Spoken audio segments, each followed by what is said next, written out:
আজকের পশ্চিমবঙ্গ ছাত্র সমাজ এবং যৌথ মঞ্চের উদ্যোগে যে নবান্ন অভিযান হয়েছিল, এই নবান্ন অভিযানে যারা সংগ্রামী যৌথ মঞ্চ বলে প্রচার করছে তারা প্রত্যেকেই সরকারি কর্মচারী, কিন্তু তারা তাদের কর্মকে পাশে রেখে দীর্ঘদিন ধরে কলকাতার রাজপথে বসে আছে।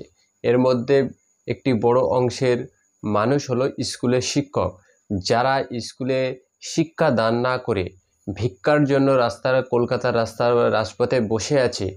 তারা এত বড় শিক্ষিত বা এতটাই ভালো শিক্ষক, তারা জানে না পশ্চিমবঙ্গে আজকের অর্থাৎ 27 তারিখে ইউএসজি এবং নিটের একটি বড় পরীক্ষা ছিল। সেই পরীক্ষার দিন এরা নবান্ন অভিযানের ডাক দিয়ে পুরো পশ্চিমবঙ্গকে স্তব্ধ করতে চেয়েছিল, কিন্তু ধন্যবাদ কলকাতা পুলিশকে তারা ঠিকঠাক ব্যাটিং করতে পারার জন্য।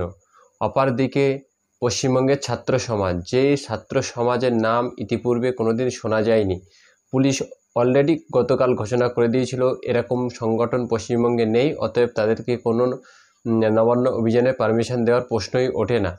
এই পশ্চিমবঙ্গের ছাত্র সমাজের মধ্যে বেশ কিছু ছাত্রকে আমরা আপনাদের দেখাবো, যারা কিনা কোন স্কুল বা কোন কলেজ বা কোন ইউনিভার্সিটিতে পড়ে আপনারা একটু কমেন্ট বক্সে জানিয়ে যাবেন।